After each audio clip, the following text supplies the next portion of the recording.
Hello friends, welcome back at movies explain by Rohan.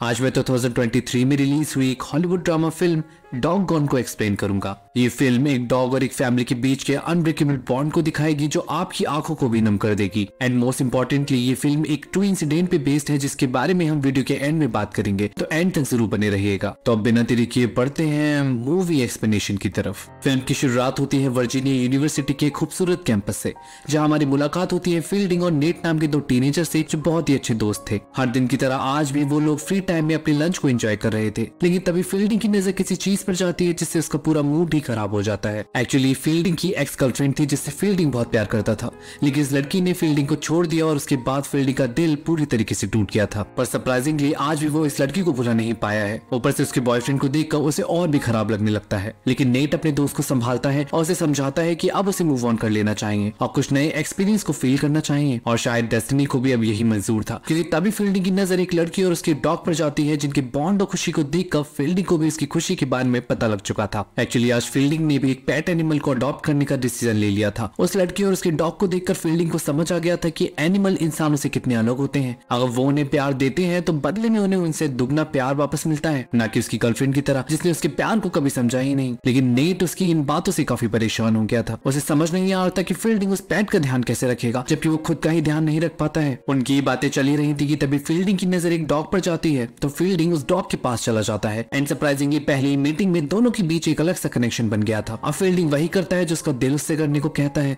वो आज उस डॉग को अडॉप्ट करके अपनी लाइफ का हिस्सा बना लेता है, लेकिन फील्डिंग को भी नहीं पता था कि उसका ये डिसीजन कितना सही साबित होने वाला है। उसकी लाइफ कितनी जल्दी बदलने वाली है उसे कोई अंदाजा नहीं था। वो उस डॉग को पाकर काफी खुश था। फील्डिंग आज उस डॉग का एक नाम भी रखता है जो था गॉन्कर। अब जैसे जैसे दिन बीतते जा रहे थे फील्डिंग और गॉन्कर का बॉन्ड भी स्ट्रॉन्ग होता जा रहा था। फील्डिंग के हर काम में गॉन्कर उसके साथ देता था, फिर चाहे वो यूनिवर्सिटी कैंपस हो या फिर उसका घर। गॉन्कर के साथ रहते रहते फील्डिंग ने भी काफी समय बिता लिया था, जिससे उसका अकेलापन अब दूर हो गया था। लेकिन लाइफ में परेशानियां अब बढ़ने वाली थी। फील्डिंग का ग्रेजुएशन अब कंप्लीट हो गया था और मोस्ट इंपॉर्टेंटली उसके सभी दोस्तों की अब जॉब भी लग चुकी थी। लेकिन फील्डिंग अभी भी डिसाइड नहीं कर पाया था कि उसे लाइफ में क्या करना है। लेकिन वो आज भी इस बात की टेंशन नहीं लेना चाहता था, बस एंजॉय करना चाहता था। उन सभी की बातें चली रही थी कि तभी फील्डिंग अपने मॉम, डैड और अपनी सिस्टर को वहां देखता है जो उसको ग्रेजुएशन डे पर सपोर्ट करने आए थे। फील्डिंग तो उन्हें वहां देखकर बहुत खुश था, लेकिन शायद अब बात बिगड़ने वाली थी, क्योंकि गॉन्कर के बारे में जानकर उसके पेरेंट्स बिल्कुल खुश नहीं थे। उनके दिमाग में भी वही सवाल था जो नेट के दिमाग में था कि फील्डिंग उसे कैसे संभालेगा। ऊपर से जब उसके डैड जॉन उसकी फ्यूचर प्लान्स को लेकर उसकी इररिस्पांसिबिलिटी के बारे में जानते हैं तो वो काफी नाराज हो जाते हैं। वो फील्डिंग से कहते हैं कि आखिर फील्डिंग की ग्रेजुएशन करने का भी कोई फायदा नहीं हुआ। वो आज भी वहीं का वही है जहां वो ग्रेजुएशन से पहले था। अब एक बार फिर उसे उसके मॉम डैड के पास वापस आना होगा और उनके साथ रहना होगा। उन्हें तो डर है कि कभी वो इंडिपेंडेंट हो पाएगा भी या नहीं। फील्डिंग को भी आज काफी बुरा लग रहा था, लेकिन वो कुछ नहीं कहता क्योंकि उसे भी पता था कि उसके पेरेंट्स अपनी जगह बिल्कुल सही थे। ऊपर से आज फील्डिंग अपने ग्रेजुएशन डे पर भी टाइम से नहीं पहुंच पाता, जिसके लिए उसके पेरेंट्स इतनी दूर से यहाँ आए थे। उसने उनकी सारी एक्सपेक्टेशंस पर पानी फेर दिया था, लेकिन उसे भी इस बात का एहसास था। पर उसे सबसे ज्यादा गिल्टी तो तब फील होता है जब उसे पता लगता है कि उसकी बहन की भी जॉब लग गई है। यानी अब सिर्फ वही अकेला बचा है जो अपने पेरेंट्स के साथ रहने वाला था, लेकिन अब उसके पास कोई दूसरा ऑप्शन भी नहीं बचा था। तो वो आज नेट को गुड बाय कहकर गॉन्कर के साथ निकल पड़ता है अपने घर की तरफ। अब कुछ ही देर में घर पहुंच भी जाता है, लेकिन घर पहुंचने पर भी फील्डिंग और जॉन के बीच टेंशन बनी हुई थी। ऊपर से गॉन्कर को घर में रखने के लिए उन्हें और भी केयरफुल रहना था, जिससे जॉन को काफी दिक्कत हो रही थी। लेकिन उसकी मॉम गिन्नी की आंखों में गॉन्कर के लिए प्यार साफ ही झलक रहा था, जिसका रीजन हमें कुछ फ्लैशबैक्स में देखने को मिलता है। पता चलता है कि गिन्नी का भी एक ओजी नाम का डॉग था जिसके साथ वो काफी खुश रहती थी, और जॉन की ही तरह उसके पेरेंट्स को भी पेट्स बिल्कुल पसंद नहीं थे। तभी तो आज वो फील्डिंग के साथ इतना कनेक्ट कर पा रही थी। पर शायद उनकी परेशानियां अब बढ़ने वाली थी, क्योंकि गॉन्कर ने उसी दिन से उन्हें परेशान करना शुरू कर दिया था। अगले दिन जब जॉन एक मीटिंग को अटेंड कर रहे थे कि तभी गॉन्कर वहां आकर उनकी मीटिंग को इंटरप्ट कर देता है, जिससे जॉन काफी इरिटेट हो जाते हैं। लेकिन फील्डिंग से उन्हें पता लगता है कि गॉन्कर बस उनके साथ खेलना चाहता है, और जब तक जॉन गॉन्कर के साथ नहीं खेलेंगे वो ऐसे ही उन्हें परेशान करता रहेगा। एंड फाइनली जॉन को भी उसकी बात मानकर गॉन्कर के साथ टाइम स्पेंड करना ही पड़ता है। इधर गॉन्कर ने गिन्नी को भी काफी परेशान कर लिया था। वो जो भी काम कर रही थी गॉन्कर उसे खराब कर देता था, पर अब तो ये हर दिन की बात हो चुकी थी। जॉन और गिन्नी दोनों ही इन बातों से यूज्ड टू हो चुके थे और गॉन्कर के लिए अपनी हैबिट्स को भी चेंज कर रहे थे। अब उन्हें भी गॉन्कर के साथ खेलने में मजा आने लगा था। आखिरकार गॉन्कर के साथ खेलने पर वो भी अपने चाइल्डहुड को एक बार जी पाते थे। अब तक गॉन्कर उनकी फैमिली का एक इंपॉर्टेंट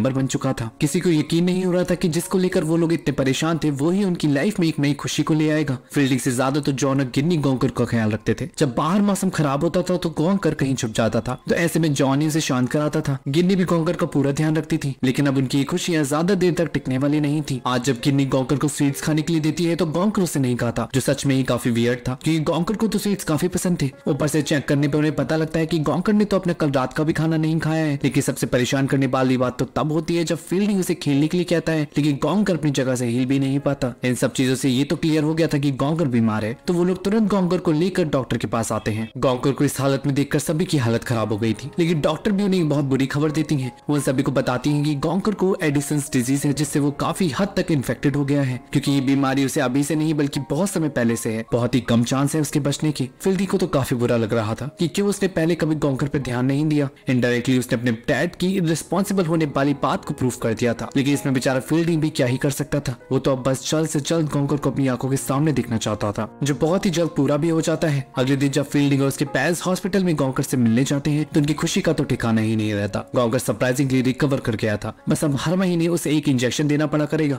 गॉन्कर के वापस आने से सभी बहुत खुश थे, उसे अब एक भी पल अकेला नहीं छोड़ते थे। और फिर गॉन्कर के साथ समय बिताकर जॉन और गिन्नी भी अपने बचपन के पलों को जी पाते थे। उन सभी की गॉन्कर के साथ होने वाली परेशानियां दूर हो गई थी, लेकिन फील्डिंग और जॉन के बीच अभी भी सब कुछ ठीक नहीं था। जॉन कई बार अनजाने में ही सही, लेकिन फील्डिंग की फीलिंग्स को हर्ट कर देता था। ऐसे ही आज जब वो जॉन को उसके अनएम्प्लॉयमेंट और फ्यूचर के बारे में किसी और से बात करते सुनता है तो उसे बहुत बुरा लगता है। शायद अब उसे भी अपने आप में कमियां नजर आने लगी थी। आज गॉन्कर और फील्डिंग से मिलने नेट आता है, जो फील्डिंग के चेहरे की उदासी देखकर सब समझ पा रहा था। जब वो लोग जंगल में टहल रहे थे कि गॉन्कर को एक फॉक्स दिखती है तो वो भी उसका पीछा करने लगता है। इधर अब फाइनली फील्डिंग भी अपने दिल की सारी बात नेट को बता ही देता है। जॉन और गिन्नी ने आज तक फील्डिंग को हर खुशी प्रोवाइड की है, लेकिन उसने कभी भी कुछ ऐसा नहीं किया जिससे उन्हें उस पर प्राउड हो। अब तो उसका पूरा दिन यही सोचने में निकल जाता है कि वो ऐसा क्या करे कि वो उन्हें खुश कर पाए। नेट उसकी कंडीशंस को अच्छे से समझ पा रहा था, तो वो फील्डिंग को शांत कराता है, लेकिन तभी फील्डिंग नोटिस करता है कि गॉन्कर अभी तक वापस नहीं आया है। उसे लगा था कि हर बार की तरह गॉन्कर यहीं कहीं आसपास में होगा, लेकिन पूरा जंगल छान मारने पर भी फील्डिंग को गॉन्कर नहीं मिलता और एट लास्ट अब उसे सारी बात अपने पेरेंट्स को बतानी ही पड़ती है। लेकिन अब एक और परेशानी उनके सामने खड़ी हो जाती है। एक्चुअली गॉन्कर की बीमारी की लास्ट वैक्सीन उसे 10 दिन पहले लगी थी, यानी उसका असर बस 20 दिन तक रहेगा, और अगर उन लोगों ने गॉन्कर को 20 दिन के अंदर नहीं ढूंढा तो वो हमेशा के लिए उसे खो देंगे। लेकिन उनके पास फिक्र करने का भी समय नहीं था। उन्हें हर हालत में गॉन्कर को जल्द से जल्द ढूंढना था, और ये बात जॉन और गिन्नी बहुत अच्छे से समझ पा रहे थे, तो वो अगले दिन से ही अपनी प्लानिंग में लग जाते हैं। गिन्नी ने अब तक पूरे एवलांच ट्रेल का मैप ट्रेस कर लिया था जहाँ से गॉन्कर गायब हुआ था। जॉन ने सभी डेस्टिनेशन की लिस्ट तैयार कर ली थी जहाँ उन्हें गॉन्कर को ढूंढना था और उसके बारे में रिपोर्ट करना था। फील्डिंग ने भी अब तक फॉरेस्ट और वाइल्ड लाइफ डिपार्टमेंट में रिपोर्ट करती थी, लेकिन अपने पेरेंट्स की हिम्मत देखकर उसमें और भी हिम्मत आ गई थी। वो गॉन्कर के बारे में सोशल मीडिया पर भी बता देता है और जल्द से जल्द गॉन्कर को ढूंढने की अपील भी कर देता है। इधर वो लोग गॉन्कर को ढूंढने की पूरी कोशिश कर रहे थे और उधर गॉन्कर जंगल में रास्ता भटक चुका था। बेचारा भूखा प्यासा अपनी फैमिली के बारे में ही सोच रहा था। जॉन, गिन्नी और फील्डिंग सभी अपनी पूरी कोशिश कर रहे थे गॉन्कर को ढूंढने में। गिन्नी ने अब तक सभी हेडक्वार्टर्स और वॉलंटियर ऑफिस में कांटेक्ट करना शुरू कर दिया था और गॉन्कर की इन्फॉर्मेशन को स्प्रेड करना स्टार्ट भी कर दिया था। फील्डिंग और जॉन भी पूरे एवलांच ट्रेन में गॉन्कर को ढूंढ रहे थे, लेकिन कोई फायदा नहीं हो रहा था। ऊपर से उसमें और जॉन के बीच में अनकंफर्ट साफ नजर आ रहा था, जो कुछ ही देर में बाहर भी आ जाता है। और फील्डिंग आज अपने मन की सारी बातें जॉन के सामने कह देता है कि कैसे जॉन फील्डिंग से परेशान हो गया है। जॉन को तो समझ ही नहीं आ रहा था कि कैसे वो फील्डिंग को समझ पाए। ऊपर से गॉन्कर की टेंशन में दोनों की हालत खराब हो चुकी थी, लेकिन उनकी कोशिशें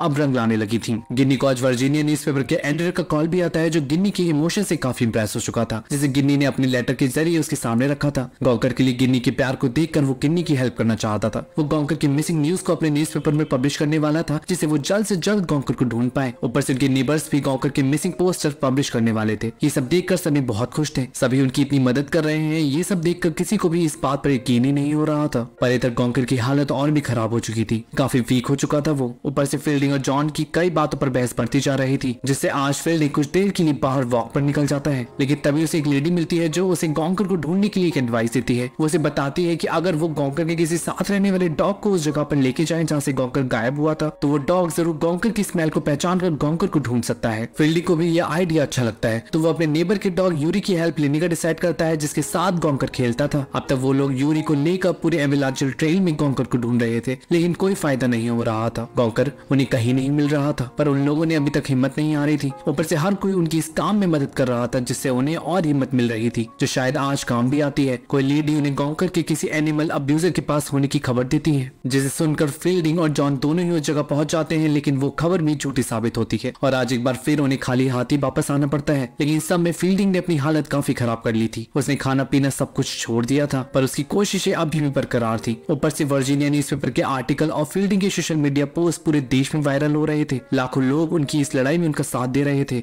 और मार्शल फैमिली को काफी सपोर्ट भी कर रहे थे। इधर जॉन गॉन्कर को ढूंढते हुए फील्डिंग की हालत को भी नोटिस करता है, जो ठीक से चल नहीं पा रहा था। तो वो उसे आराम करने के लिए कहता है, लेकिन फील्डिंग उसकी एक भी नहीं सुनता। अब तक गॉन्कर को ढूंढते ढूंढते वो लोग एक कैंप के पास पहुंच गए थे। तो वो लोग वहाँ कुछ देर आराम करते हैं और गॉन्कर के बारे में भी उनसे बात करते हैं। वहाँ कुछ टीनेजर्स जॉन को काफी अप्रिशिएट करते हैं, जो अपने बेटे के लिए इतनी मेहनत कर रहा था। लेकिन वो उन्हें बताता है अपने और फील्डिंग के बारे में। तो वो लोग जॉन को समझाते हैं कि जिंदगी काफी छोटी है। इस जिंदगी में भले ही उनके पास ज्यादा पैसे ना हो एक लग्जरियस लाइफ जीने के लिए, लेकिन उनकी खुशियां और उनकी ढेर सारी यादें उनकी जिंदगी के सफर को यादगार बनाने के लिए काफी होंगी। वैसे भी पैसा सारी खुशियां और यादें कभी नहीं खरीद सकता। एंड फाइनली आज जॉन को फील्डिंग की फीलिंग समझ आती है, जो वो कई बार जॉन से कहने का ट्राई करता था। उसे भी आज जिंदगी के असली मायने समझ आ चुके थे। लेकिन इधर बेचारे फील्डिंग की हालत काफी खराब हो चुकी थी, कुछ भी खा नहीं पा रहा था वो, और ऊपर से उसके मुंह से अब ब्लड भी आने लगा था। लेकिन इसके बावजूद भी वो किसी को कुछ नहीं बताता। इधर उनके पास बस 6 दिन बचे थे गॉन्कर को ढूंढने के लिए। लेकिन जॉन को आज यूरी को उसके ओनर के पास छोड़ने जाना पड़ता है। तो वो फील्डिंग को गॉन्कर को ढूंढने के बाद रात में ब्राउन्स कैप के पार्क में मिलने को कहता है और वहां से चला जाता है। उधर हम गिन्नी को देखते हैं, जो आज फिर से अपने बचपन के फ्लैशबैक्स में खो चुकी थी। हम बचपन की गिन्नी को देखते हैं, जो अपने डॉग ओजी से काफी अटैच थी। लेकिन एक दिन जब वो अपने घर वापस आती है तो उसे अपने डॉग की मौत की खबर मिलती है, जिससे वो पूरी तरीके से टूट जाती है। एंड फाइनली आज हम समझ पाते हैं गिन्नी की बेचैनी का रीजन। उसे गॉन्कर में ओजी नजर आ रहा था, तभी तो वो भी गॉन्कर के लिए इतनी परेशान थी। अब तक जॉन भी वहां आ गया था, जो गिन्नी की हालत देखकर सब समझ जाता है। एंड फाइनली आज गिन्नी भी उसके सामने काफी रोती है। अब तक रात हो चुकी थी और जॉन उस जगह पहुंच गया था जहाँ फील्डिंग को आना था। लेकिन काफी देर वेट करने के बाद भी वो वहां नहीं आता। जॉन से अब और वेट नहीं होता, तो वो निकल पड़ता है फील्डिंग की तलाश में और फॉर्चुनेटली फील्डिंग उसे मिल भी जाता है, लेकिन काफी बुरी हालत में। उसके पैरों में काफी चलने की वजह से जख्म बढ़ चुके थे। एंड फाइनली आज फील्डिंग की ऐसी हालत देखकर जॉन भी अपने आप को नहीं रोक पाता, अपने दिल की सारी बातें फील्डिंग को बता देता है। वो उससे माफी मांगता है और कहता है कि भले ही फील्डिंग ने अभी तक कुछ अचीव ना किया हो, लेकिन फिर भी उसे अपने बेटे पर गर्व है, क्योंकि उसका बेटा इतना स्ट्रांग है जो अपने प्यार करने वालों के लिए अपनी जान भी दे सकता है। और आज इसी के साथ उनके बीच की सारी परेशानियां दूर हो जाती हैं। अब तक सुबह हो चुकी थी और इसी के साथ उन्हें एक और इन्फॉर्मेशन मिलती है गॉन्कर के बारे में। तो वो दोनों एक बार फिर निकल पड़ते हैं गॉन्कर की तलाश में। लेकिन हमेशा की तरह एक बार फिर उनकी उम्मीदें टूट जाती हैं, क्योंकि वो डॉग गॉन्कर की तरह दिखता जरूर था, लेकिन गॉन्कर नहीं था। अब तक फील्डिंग पूरी तरीके से टूट चुका था, बिल्कुल हारा हुआ महसूस करने लगा था वो। उसकी बुरी कंडीशन जॉन भी देख पा रहा था। उसे समझ आ गया था कि अगर इस बार उन्होंने ये सब बंद नहीं किया तो वो गॉन्कर के साथ साथ फील्डिंग को भी खो देंगे। तो वो आज ये सब बंद करने का डिसाइड करता है और फील्डिंग को बिना बताए निकल पड़ता है वापस घर की तरफ। लेकिन जब फील्डिंग को होश आता है तो वो तो टेंशन में ही आ जाता है। लेकिन गिन्नी के समझाने पर उसे भी ना चाहते हुए उसकी बात माननी ही पड़ती है। ऊपर से अब उसे भी अपनी बीमार होने की बात समझ आ गई थी। लेकिन आज एक नई उम्मीद उसके दरवाजे पर दस्तक देती है। एक इंसान उन्हें गॉन्कर के बारे में इन्फॉर्मेशन देता है, पर इस बार वो लोग और कोई झूठी उम्मीद पालना नहीं चाहते थे। लेकिन जब वो इंसान उन्हें बताता है कि उस डॉग को डोनट्स काफी पसंद है, तो उन्हें भी यकीन हो जाता है कि ये उनका गॉन्कर ही है। और जॉन और फील्डिंग दोनों ही उस जगह पहुंच जाते हैं। लेकिन वो डॉग अब वहां से गायब हो चुका था। पर फील्डिंग हार नहीं मानता, वो गॉन्कर को उसके नाम से पुकारता है और अब वही होता है जैसा उसने सोचा था। फील्डिंग की आवाज सुनकर गॉन्कर वहां आ जाता है। एंड फाइनली आज यहाँ उनकी लड़ाई खत्म हो जाती है। गॉन्कर को पाकर उनकी खुशियां एक बार फिर वापस आ चुकी थी। वो लोग अब बिना देरी के गॉन्कर को घर वापस ले आते हैं। गॉन्कर को देखकर आज गिन्नी की खुशी का भी ठिकाना नहीं रहता। उसका ओजी गॉन्कर के जरिए वापस मिल चुका था, लेकिन एक बार फिर उनकी परेशानियां बढ़ जाती है। फील्डिंग की बीमारी अब काफी बढ़ चुकी थी, जिसकी वजह से आज वो यहीं बेहोश हो जाता है। बट फॉर्चुनेटली वो बच भी जाता है। चेकअप करने पर उन्हें पता लगता है कि फील्डिंग को अल्सर था, जिसे अब क्यूर कर दिया गया है। और वैसे भी गॉन्कर को छोड़कर फील्डिंग अब कहाँ जाने वाला था। अब गॉन्कर और फील्डिंग दोनों ही ठीक हो चुके थे, लेकिन अभी भी काफी दूर थे। तो आज उनकी दूरी भी खत्म हो जाती है। गॉन्कर और फील्डिंग दोनों ही एक दूसरे को देखकर काफी खुश थे और एक बार फिर उनकी खुशियां लौट आई थी। सभी एक बार फिर हैप्पी फैमिली की तरह अपनी लाइफ को जी सकते थे। और इसी हैप्पी एंडिंग के साथ फिल्म ही एंड हो जाती है। दोस्तों ये मूवी 1998 के एक ट्रू इंसिडेंट पे बेस्ड है, जब वर्जीनिया में रहने वाले फील्डिंग मार्शल ने अपने डॉग गॉन्कर को एक दिन अवेलांच ट्रेल में खो दिया। लेकिन उसके डैड जॉन की हिम्मत ने गॉन्कर को वापस उनकी जिंदगी में ला दिया और उसके बाद से गॉन्कर और फील्डिंग हमेशा साथ रहे। आज फील्डिंग मार्शल चिली में है और अपनी हैप्पी लाइफ को लीड कर रहे हैं। दोस्तों ये फिल्म डॉग लवर्स के साथ साथ उन लोगों को भी जरूर देखनी चाहिए जिनकी अपनी फैमिली के साथ कम बात होती है। क्या पता इस फिल्म को देखने के बाद आप अपनी फैमिली को और अच्छे से समझ पाए। दोस्तों आपको इस फिल्म का एक्सप्लेनेशन कैसा लगा मुझे कमेंट सेक्शन में जरूर बताइएगा। और ऐसे ही और एक्सप्लेनेशन के लिए please like, share and subscribe my channel. मिलते हैं अगली वीडियो में।